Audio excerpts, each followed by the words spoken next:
नमस्कार दोस्तों, मैं हूं दीपक सिंह, दैनिक समाचार से। एक बार फिर से शादी का झांसा देकर हवस का शिकार बनाने का मामला आया है। सत्य कहेंगे, सत्य लिखेंगे, सत्य चलेंगे।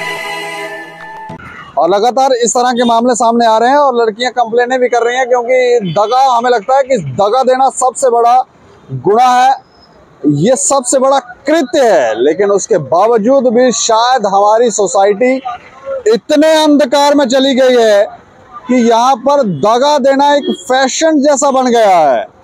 किसी से भी आप बात करेंगे तो वो ऐसा कहते हैं कि हाँ, लड़कों से बात करो तो वो कहते हैं हमारी वहाँ भी रिलेशन है, यहाँ भी रिलेशन है, वहाँ भी रिलेशन है, रिलेशन है। इतने रिलेशन तो हमें लगता है इतना प्रेम तो ईश्वर पर नहीं बरसा जितना प्रेम इनके ऊपर बरस रहा है। और ये प्रेम आ कहाँ से रहा है? झूठ, दगा से। और जब सत्य सामने आता है तो फिर मामले बनते हैं और फिर जिंदगी भर या तो कुछ तो चुपचाप रह जाती हैं लड़कियां और लड़के, या फिर जिंदगी भर रोते रहते हैं, या फिर कंप्लेंटें करते हैं, विवाद होना शुरू होते हैं और कई बार ये मामले जो है वो बढ़ते रहते हैं और आगे चलकर एक दिशा लेते हैं और कहीं ना कहीं इसका परिणाम जो है वो सोसाइटी को भी भुगतना पड़ रहा है।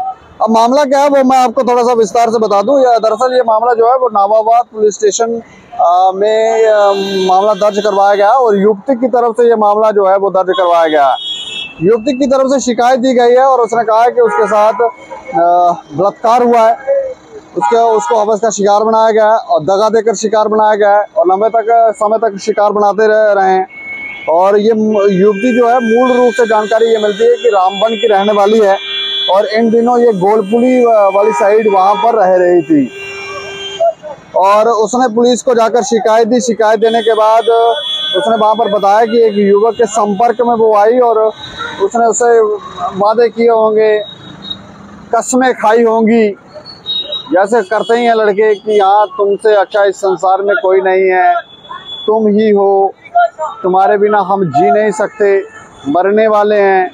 और एक बार इतने सारे झूठ बोलने के बाद जब वो एक बार उसको अपनी वासना का शिकार बना लेते हैं, हवस का शिकार बना लेते हैं, तो फिर इनके तेवर बदल जाते हैं। फिर ये ना जाने वो जो बातें की होती हैं उसमें क्या ऐसा हो जाता है कि परिवर्तित हो जाती हैं सारी चीज़ें। तो ये लड़की जो है इसने कहा कि इसको शादी का झांसा देकर शिकार बनाया गया। कहा होगा कि शादी करूँगा, ये करूँगा, वो करूँगा, तुम्हें चिंता करने की कोई ज़रूरत नहीं है। तो शादी की बात की और बाद में लड़की को कुछ समय के बाद ही पता चलता है, क्योंकि दगा देने वाले तो उसी समय तो बताते नहीं है कि हम दगा देने वाले हैं।